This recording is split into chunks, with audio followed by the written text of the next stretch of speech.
Hi, welcome to love talkies. Preminchukundam Raa episode number 51.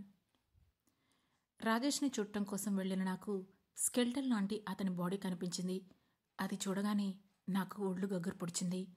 నా అడుగులు అటువైపు పడుతుంటే అక్కడేం టచ్ చేయొద్దు మేడం, అంతా వేనం అంటూ వెనక నుండి అశ్విన్ గొంతు వినిపించింది. లేదు, నేనేం టచ్ చేయను అని అంటూనే ఆ గ్లాస్ డోర్ దగ్గరికి వెళ్ళి పరీక్షగా లోపలికి చూశాను. అసలు ఆ మనిషి శరీరంలో రక్తం ఉందా, ఎముకలున్నాయా ఏమీ అర్థం కావడం లేదు. కానీ ప్రాణం మాత్రం ఉంది. ఎన్ని రోజులుగా అలా పడున్నాడో తెలియదు. ఆ ఒంటి మీద దెబ్బలు, బట్టల మీద ఎండిపోయిన రక్తపు చారికలు, ఇవన్నీ కూడా నాలో ఒక క్షణం బాధని తీసుకొని రాలేకపోయాయి. అందుకే అతన్ని సైలెంట్గా చూస్తూ, ఇంకెన్ని రోజులు బతికుంటాడు అశ్విన్ అని అడిగాను. మనం చంపేంతవరకు బ్రతికే ఉంటాడు మేడం అని చెప్పాడు అశ్విన్. ఆ మాటకు నాకు నవ్వొచ్చింది. నాకు ఇలా కాదు అశ్విన్, అతను ఇంతకు ముందులాగే కావాలి. తనకి ప్రాణం ఉండాలి, ఒంటి మీద స్పర్శ ఉండాలి, మనం కొట్టే దెబ్బ తెలియాలి, మనం మాట్లాడే మాట వినాలి. ఏం చేస్తే తను మళ్ళీ అలా తయారవుతాడో నాకు తెలీదు. కానీ మీరు అతను అలా చేయండి.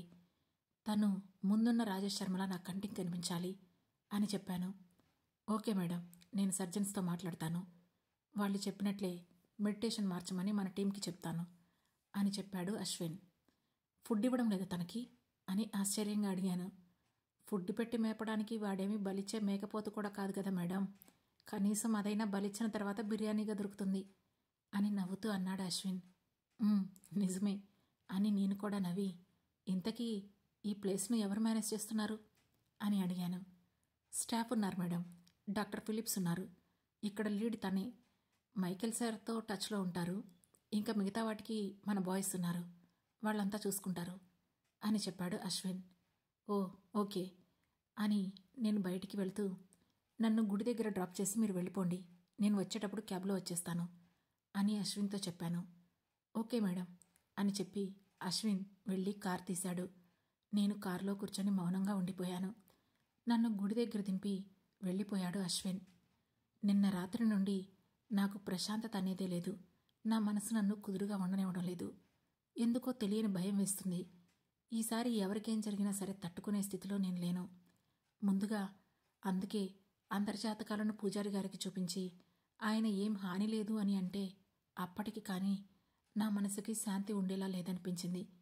దాని గురించి మాట్లాడడానికి గుడికి వచ్చాను. అప్పుడు మా ఇంట్లో హోమం చేసి మైకేల్ కోసం రుద్రాక్షలు ఇచ్చిన పంతులు గారి దగ్గరకు వెళ్ళి మరోసారి మా జీవితాలు ఎటు వెళ్తున్నాయో తెలుసుకోవాలని అనుకుంటూ కాళ్ళు కడుక్కొని గుడి లోపలికి వెళ్ళి దర్శనం చేసుకుని ఆ అయ్యవారి కోసం వెళ్తుంటే, అయ్యవారు వేదోచ్చారణలో ఉన్నారు, మీరిక్కడే కూర్చోండమ్మా అని చెప్పి వెళ్ళిపోయాడు ఒక పెద్దాయన. సరే అని అక్కడే కూర్చొని మనసును ప్రశాంతంగా ఉంచుకోవడానికి చాలా ట్రై చేస్తున్నాను. కాసేపటి తర్వాత పంతులు గారు బయటికి వచ్చారు. ఆయన్ని చూడగానే లేచి నుంచొని నమస్కారం చేశాను. నువ్వు రామచంద్ర శర్మ గారి అమ్మాయి కదా అని అడిగారు పంతులు గారు. అవును అన్నట్లు తలూపి, బావున్నారా అని అడిగాను. నేను కుశలమే తల్లి, నువ్వేంటి ఇలా వచ్చావు అని అడిగారు పంతులు గారు. జాతకాలు చూపిద్దామని వచ్చానండి, మనసుకి ప్రశాంతత లేదు, ఏదో గుబులుగా అనిపిస్తుంది నాకు, అందుకే అన్నాను.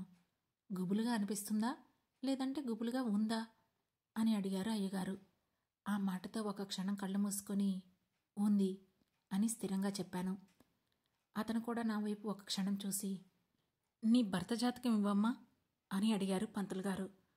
అతనికి జాతక చక్రం లేదండి, పుట్టిన తేదీ, టైము, ప్లేసు అన్నీ తెలుసు అని చెప్పాను. సరే అమ్మా కూర్చో, జాతక చక్రం వేస్తాను అని చెప్పి మైకేల్ వివరాలతో జాతక చక్రం వేసి మా ఇద్దరి జాతకాలు కలిపి చూస్తూ ఏవేవో లెక్కలు వేస్తున్నారు. ఆయన ఏం చెబుతారా అని నేను టెన్షన్గా వెయిట్ చేస్తున్నాను. కాసేపటికి అతను, నువ్వు నీ భర్త కొన్ని సంవత్సరాలుగా విడిగా ఉన్నట్లు ఈ జాతకాలు చెబుతున్నాయి, నిజమేనా అని అడిగారు పంతులు గారు. అవును అన్నట్లు తలూపాను. దాంతో ఆ రూంలో ఉన్న ఆయన శిష్యులను బయటికి వెళ్ళమన్నట్లు సైగ చేసి, మీ ఆయనకి మృత్యుగండం ఉంది, అతి కొద్ది రోజుల్లోనే, మీ బిడ్డకి నీకు ఎలాంటి హాని కలగకుండా మొత్తం అతని మీదకే వెళ్లే అవకాశం ఎక్కువ పాళ్ళుంది అని చెప్పారు అయ్యగారు. మైకేల్కి ప్రాణగండమా ఆ మాట దగ్గరే నా ఆలోచనలు ఆగిపోతే నా బిడ్డ అన్న దగ్గర మరొకసారి మతిపోయింది నాకు. అందుకే వెంటనే కానీ మాకు పిల్లలు లేరండి అని అతి కష్టం మీద గొంతు పెగిల్చి చెప్పాను. అసంభవం, మీకు బిడ్డ ఉంది, సృష్టికర్త చెబుతున్నాడు కదా అని గట్టిగా అన్నారు పంతులు గారు. అంటే అది కడుపులో ఉండగానే బిడ్డ ప్రాణం పోయింది కదా అని చిన్నగా అన్నాను. తప్పు తల్లి, ఓ తల్లిగా బ్రతికి ఊపిరి తీసుకుంటున్న బిడ్డ గురించి అలాంటి మాటలు నువ్వు మాట్లాడకూడదు, కాస్త ఆచితూచి మాట్లాడు అని ఆయన గట్టిగా చెప్పారు. ఆ మాటతో నాలో అనేక ఫీలింగ్స్ ఒకేసారి కలిగి నన్ను ఉక్కిరి బిక్కిరి చేయడం మొదలుపెట్టాయి. నా బిడ్డ ఊపిరి తీసుకుంటుందా? ఎక్కడా అని ఆశగా అడిగాను. నీ బిడ్డ ఎప్పటికైనా నీ బిడ్డే, నీ దగ్గరే ఉంటుంది, అది మర్చిపోకు. కానీ నీ భర్త మృత్యుగండం గురించి మాత్రం ఆలోచించు అని చెప్పారు అయ్యవారు. నాకేం తెలియడం లేదు, మీరే ఏం చేయాలో చెప్పండి అని కళ్ళలో నీళ్లు కారుతుంటే తుడుచుకుంటూ అడిగాను. ఆ మాటతో మరోసారి లెక్కలు వేసి మహామృత్యుంజయ హోమం చేయించి అన్నదానం చేయించు, సహస్ర రుద్రాభిషేకం చేయిద్దాం, బోలాశంకరుడి అనుగ్రహం దొరుకుతుంది అని చెప్పారు పంతులు గారు. తప్పకుండా అయ్యవారు, మీరిప్పుడంటే ఇప్పుడే చేయిద్దాం అని చెప్పాను. లేదు, ఇప్పుడు కాదు, వాటికి ముహూర్తాలు తారాబలం ఉంటాయి. నీ భర్త తారాబలం బట్టి చూసుకున్నా పౌర్ణమి రోజు బాగుంటుంది కాబట్టి ఆ రోజే పెట్టుకుందాం. అంటే సరిగ్గా ఈ రోజుకి ఇంకా 5 రోజులుంది అని చెప్పారు ఆయన. సరే పంతులు గారు, నేను ఆయన్ని ఒప్పిస్తాను, పూజకు కావలసినవన్నీ మీరు సిద్ధం చేయించండి అని బ్యాగ్ నుండి డబ్బులు తీసి పూజారి గారికి పక్కనే ఉన్న శిష్యుడికి ఇచ్చేసి వచ్చేశాను. క్యాబ్లో ఉన్నానన్న మాటే కానీ నా ఆలోచనలు మొత్తం మైకేల్ చుట్టూనే తిరుగుతున్నాయి. అసలు తనకి మృత్యుగండం ఉండడం ఏంటి? తనని ఎవరు చంపాలనుకుంటున్నారు? ఇలా ఆలోచిస్తుంటేనే నా తల నొప్పి పుట్టడం మొదలయ్యింది. వీటన్నింటి మధ్య నా బిడ్డ ఊపిరి పీల్చుకుంటోందని అయ్యవారు చెప్పారు. కానీ ఎలా అనేది నాకు అర్థం కావడం లేదు. 28 రోజులకే నా గర్భంలో మరణించిన బిడ్డ బయటకొచ్చి ఊపిరి ఎలా పీల్చుకుంటుంది? ఆ ఆలోచనకే నాలో ముచ్చెమటలు పూస్తున్నాయి. అది ముందు నాకు ఇంపార్టెంట్ కాదు, కానీ ప్రస్తుతం మైకేల్ ప్రాణాలే నాకు ఇంపార్టెంట్. తనని కాపాడుకోపోతే నన్ను నేను ఈ జీవితాంతం క్షమించుకోలేను. కానీ అసలు ఇదంతా మైకేల్కి చెబితే నమ్ముతాడా? పట్టించుకుంటాడా? ఏమో, తను పట్టించుకోకపోయినా నేను వదిలే ప్రసక్తే లేదు. తనని ఎలాగైనా ఒప్పించి పూజలో కూర్చోపెట్టాలి అని దృఢంగా అనుకుంటూ ఆఫీస్ ముందాగిన క్యాబ్ నుండి దిగి లోపలికి నడిచాను. ఎవరి పనిలో వాళ్ళు బిజీగా ఉన్నారు, కానీ వాళ్ళందరినీ చూస్తే నాకు భయంగా ఉంది. మైకేల్కి ఆపద ఎక్కడి నుండి పొంచి ఉందో నాకు అర్థం కావడం లేదు. డైరెక్ట్గా మైకేల్ క్యాబిన్కి వెళ్ళిన నేను అక్కడ నేహా తప్ప మైకేల్ లేకపోవడంతో, నేహా ఇట్రామ్మా అంటూ చేతులు చాపి దాన్ని ఎత్తుకుంటూ, డాడీ ఎక్కడా అని అడిగాను. బయటికి వెళ్ళారు మమ్మీ అని చెప్పింది నేహా. బయటికా? ఎక్కడికి అని కంగారుగా అరిచాను. నాకేం తెలుసన్నట్లు చూసింది నా కూతురు. సారీ మా అని నేహను పక్కనే కూర్చోబెట్టి వెంటనే ఫోన్ తీసి మైకేల్కి ఫోన్ చేశాను. రింగ్ అవుతోంది, కానీ కట్ చేశాడు మైకేల్. నాకేమో భయం కంగారు మూకుడుమ్మడిగా వచ్చేస్తుంటే అతను ఎత్తేంత వరకు మళ్ళీ కాల్స్ చేస్తూనే ఉన్నాను. చివరికి అవతల మైకేల్ ఫోన్ లిఫ్ట్ చేయగానే ఎక్కడున్నారు అని కంగారుకి కన్నీళ్లు వచ్చేస్తుంటే వెక్కుతూ అడిగాను. అని పరమ విసుగు ఆ చిన్న వర్డ్లోనే. ఏడవట్లేదులే అని కళ్ళు తుడుచుకొని ఎక్కడున్నారంటూ మళ్ళీ అడిగాను. ఏమైంది అని స్మూత్గా అడిగాడు మైకేల్. ఏం కాలేదు, మీరెక్కడున్నారు అని మళ్ళీ అడిగాను. ల్యాబ్లో ఉన్నాను శ్రీనిధి అని కాస్త బేస్ వాయిస్లో అన్నాడు మైకేల్. నేను రానా అని సంకోచంగా అడిగాను. నువ్వెందుకు ఇక్కడికి అని అడిగాడు మైకేల్. నేను కూడా అక్కడవన్నీ చూస్తాను అని చెప్పాను. శ్రీ, ఏంటిది చిన్నపిల్లలా? ఇది చూడటానికి ఏమైనా సినిమానా అని అసహనంగా అడిగాడు మైకేల్. జస్ట్ చూస్తాను, నేను నిన్నేం డిస్టర్బ్ చేయను, ప్లీజ్ అని చాలా లోగొంతుకుతో అడిగాను. వాట్ హ్యాపెండ్ శ్రీ అని చాలా కూల్గా అడిగాడు మైకేల్. మళ్ళీ ప్లీజ్ అన్నాను. అంతకంటే ఏం మాటలు రావడం లేదు నాకు. నేహను తీసుకొని రావద్దు అని సీరియస్గా చెప్పి కాల్ కట్ చేసేశాడు మైకేల్. ఆ మాట చాలు అన్నట్లు నేహను అక్కడే ఉన్న మేడికి అప్పచెప్పేసి కారులో కూర్చున్నాను. ఆలోచనల సుడిగుండంలో చిక్కుకుపోయి నా పరిస్థితి ఎలా ఉందో కూడా నేను గమనించుకోవడం లేదు. కార్ ల్యాబ్ దగ్గరికి వెళ్ళగానే అలానే దిగి మాస్క్ వేసుకొని శానిటైజ్ అయ్యి లోపలికి అడుగుపెట్టి మైకేల్ కోసం వెతుకుతూ ఉన్నాను. డాక్టర్స్తో ఏదో మాట్లాడుతూ కనిపించాడు. తనను చూడగానే నాకు కన్నీళ్లు ఆగలేదు. గబగబా నడుస్తూ తన దగ్గరికి వెళ్ళిపోయాను. అందరూ ఉన్నారనే స్పృహ కూడా లేకుండా వెంటనే గబగబా వెళ్ళి భయంగా తనని చుట్టేశాను. వదిలితే తను నా నుండి ఎక్కడ దూరమైపోతాడేమోననే భయం నాలో ఉంది. నాకు అస్సలు ఇష్టం లేని దూరం మా మధ్య శాశ్వతంగా వస్తుందేమోననే భయం నన్ను టెన్షన్ పెడుతోంది. ఇంతలో Michael give me some time అని తన చుట్టూ ఉన్న వాళ్ళకి చెప్పడంతో వాళ్ళు బయటికి వెళ్ళిపోయారు. ఆ తర్వాత డోర్ క్లోజ్ చేసి నా చుట్టూ చేయి వేశాడు మైకేల్. తల ఎత్తకుండా ఏడుస్తూనే ఉన్నాను నేను. ఏమైంది శ్రీ అని అడిగాడు మైకేల్. ఊహు అని తల ఊపగలుగుతున్నాను కానీ మాట పెగలడం లేదు. ఆ ఏడుపు ఎందుకు అని విసుగ్గా అడుగుతున్న అతని చేతిని నా చేయి చుట్టూ బిగుసుకోవడం నాకు తెలుస్తూనే ఉంది. దాంతో కళ్ళెత్తి పైకి చూస్తూ మీకు రోజులు బాలేవని పంతులు గారు చెప్పారు అని అన్నాను. Are you mad? దానికోసం ఇంతలా ఏడుస్తున్నావా అని పక్కనే ఉన్న చైర్ లాక్కొని అందులో తను కూర్చొని నన్ను తన ఒళ్ళోకి లాగాడు మైకేల్. నేను మాట్లాడేది అర్థం కావడం లేదా మీకు అని కళ్ళు తుడుచుకుంటూ ఉక్రోషంగా అడిగాను. ఆ మాటతో చిన్న స్మైల్ ఇచ్చి రోజులు బాగాలేకపోవడం అంటే ఏంటి, లాస్ వస్తుందా అని అడిగాడు మైకేల్. ఊహు అని తల అడ్డంగా ఊపాను. నేను వేరే ఎఫ్ఐఆర్ పెట్టుకుంటానా అని చిన్నగా నవ్వుతూ అడిగాడు. అప్పుడు రోజులు నాకు బాలేవంటారు, మీకు కాదు అని ఉక్రోషంగా చెప్పి, అయినా నా కర్మ, నేను ఇంత సీరియస్గా మాట్లాడుతుంటే మీకు ఇప్పుడు కూడా జోక్స్ వేయాలనిపిస్తుంది కదా అని అడిగాను. సరే సరే, అది కూడా కాకపోతే ఇంకేంటి అని అడిగాడు మైకేల్. మీకు మీకు ప్రాణగండం ఉందట అని మళ్ళీ పంతులు గారు చెప్పిన విషయం గుర్తుకు రాగానే నా కళ్ళల్లో నీళ్లు ఉబికాయి. ఆ మాట వినగానే మైకేల్ ముఖంలో వింత నవ్వు కనిపించింది.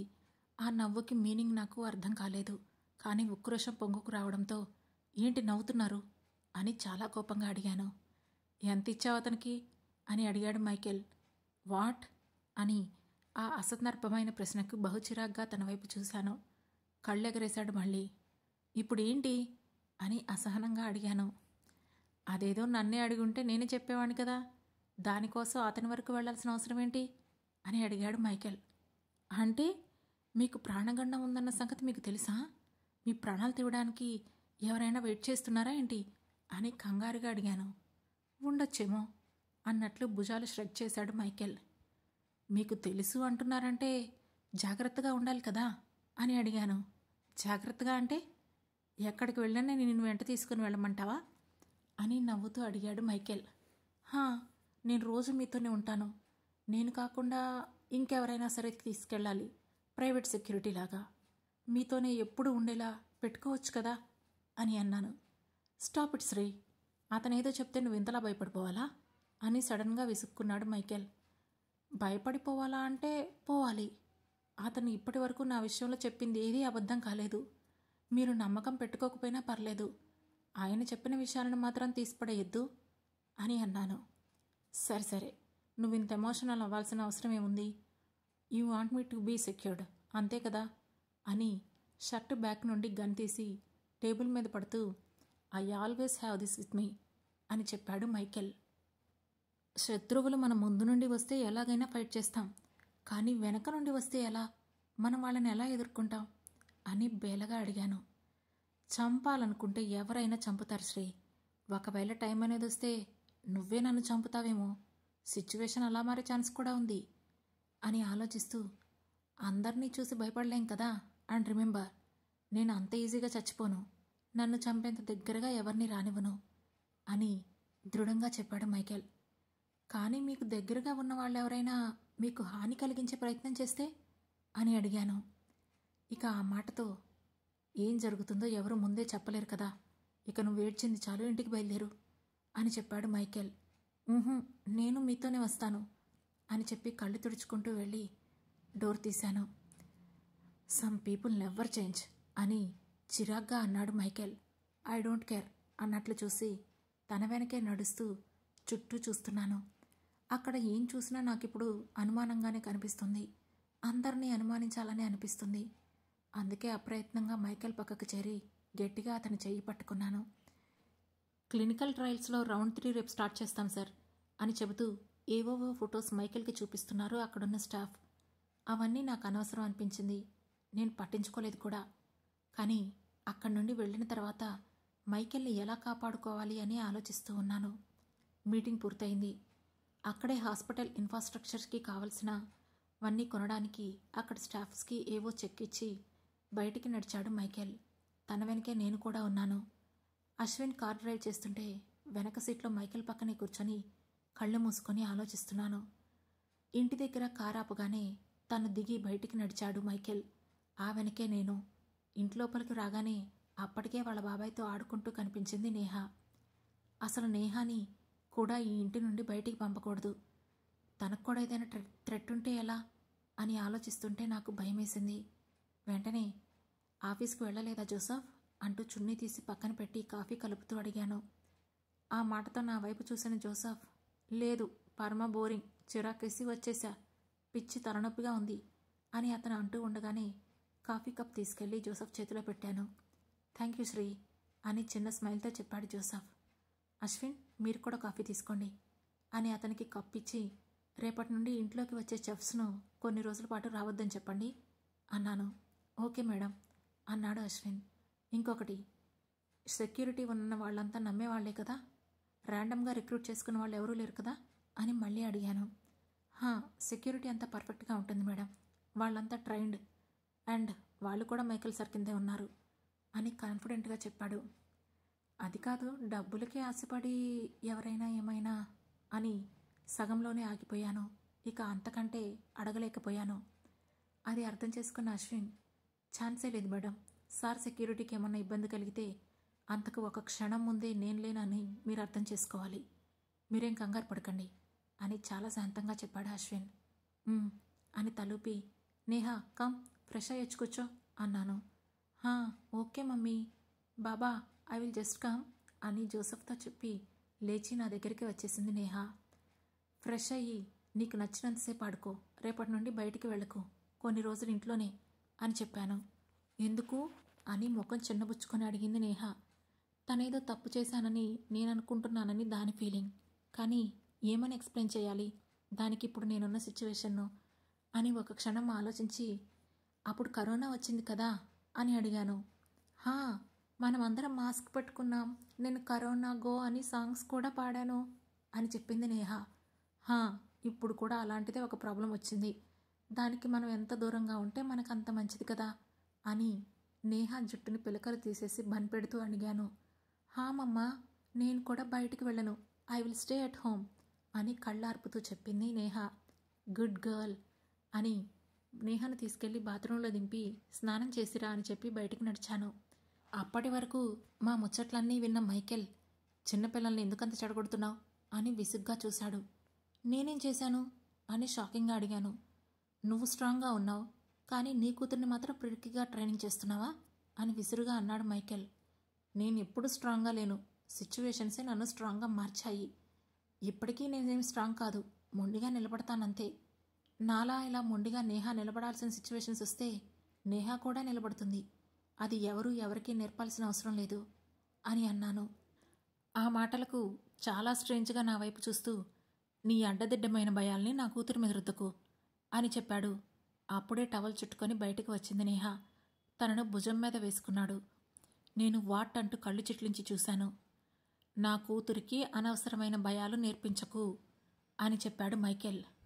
వాట్, మీ కూతురా అని అడిగాను. అందుకు ఆన్సర్, ఎస్, మా డాడీ అని కళ్ళు చిన్నవి చేస్తూ నవ్వుతూ చెప్పింది నేహ.